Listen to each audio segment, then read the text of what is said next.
Ratusan warga Kabupaten Bogor keracunan makanan usai menyantap hidangan di acara pengajian. Mereka warga Desa Pangradin, Kecamatan Jasinga. Gejala yang dialami para korban adalah lemas dan mual-mual. Para korban menjalani perawatan di Puskesmas Jasinga. Hingga kini pemirsa masih sekitar 140 warga menjalani perawatan. Datang di itu warga Pangradin KB, di warga Pangradin KB.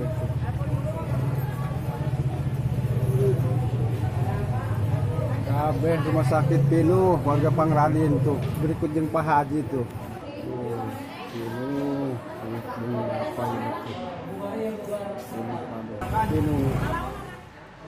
Ya, dan untuk mengetahui informasi terkini kita sudah terhubung pemirsa dengan Kepala Puskesmas Jasinga Bogor, Jawa Barat, Dr. Nur Alia.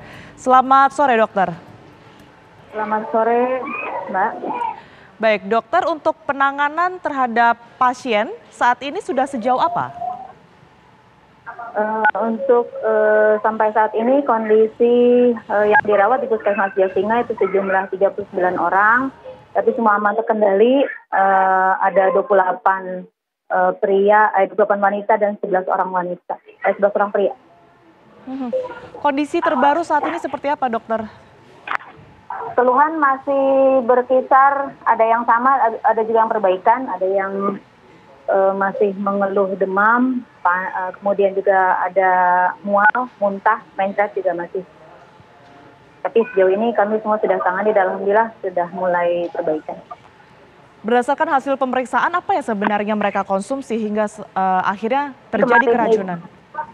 Ya, jadi waktu hari Minggu itu ada kegiatan rajaban di Desa Pangradin, kurang lebih itu kegiatan jam 8. Nah, kemudian di hari Senin itu kurang lebih jam 19.40, berbondong-bondong ada masyarakat datang ke sini dengan keluhan sakit perut, mual, muntah, kemudian juga mencret, datang ke IGD Puskesmas Jasinga, dan bertahap kami lakukan penanganan serentak semalam itu sampai kemudian juga koordinasi juga dengan pihak kecamatan, polsek, kemudian juga Koramil dan dari BPBD alhamdulillah juga memberi bantuan pelbet karena kondisi Puskesmas tidak memungkinkan untuk menampung sebanyak itu orang yang harus dirawat. Oke, kira-kira berapa lama dokter perawatan ataupun juga pemulihan yang diperlukan bagi para pasien? Kita berharap sesegera mungkin ya, kalau kondisi sudah memungkinkan mudah-mudahan bisa rawat jalan.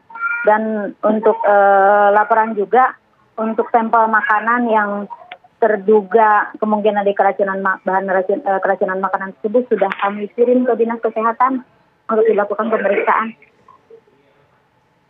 Baik, sejauh ini dokter mungkin juga boleh dibagikan informasinya, kondisi terparah ini ancamannya seperti apa?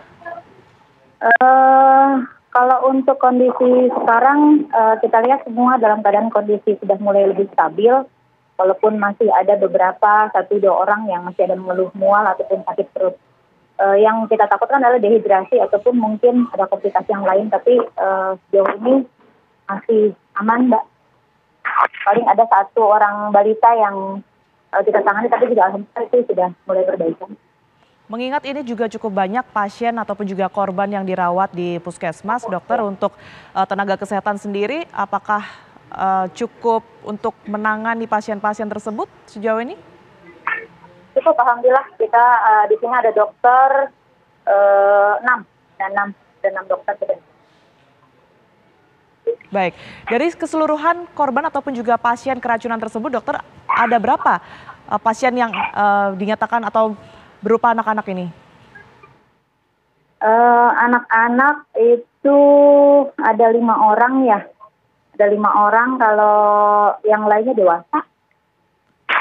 Adakah perbedaan penanganan dokter antara keracunan pada anak-anak dan juga mereka yang pasien dewasa begitu? Sebenarnya sih kurang lebih sama. Yang penting tidak sampai jatuh dalam kondisi perburukan. Dan juga kita juga sudah berkoordinasi juga dengan pihak rumah sakit. Kalau sampai ternyata ada kondisi yang harus perlu dirujuk, kami sudah siap akan merujuk. Tapi alhamdulillah sampai saat ini kondisinya masih aman, jadi belum ada yang dirujuk ya. Tapi dokter, kami izin mengkonfirmasi kembali, jadi sejauh ini temuannya adalah makanan yang memang sudah kadaluarsa ataupun juga basi, bukan ada kandungan-kandungan tertentu yang sengaja dimasukkan ke dalam makanan tersebut ya, dokter? Enggak, sepertinya sih dari makanan ya, karena biasanya kan kalau di desa itu dimasaknya mungkin jam berapa, tapi baru disajikannya atau dimakannya jam berapa. Karena makanannya juga banyak yang disajikan di sini kan, ada sate kambing, ada sop, ada telur balado, ada pepes ikan dan lain-lain ya. Jadi itu masih kami cari tahu dulu untuk dipastikan penyebab bahan keracunannya dari makanan apa. Baik, terima kasih atas informasi yang sudah dibagikan di Ragam Perkara TV One, Dr. Nur Alia yang merupakan dokter dari Puskesmas di Bogor, Jawa Barat. Terima kasih.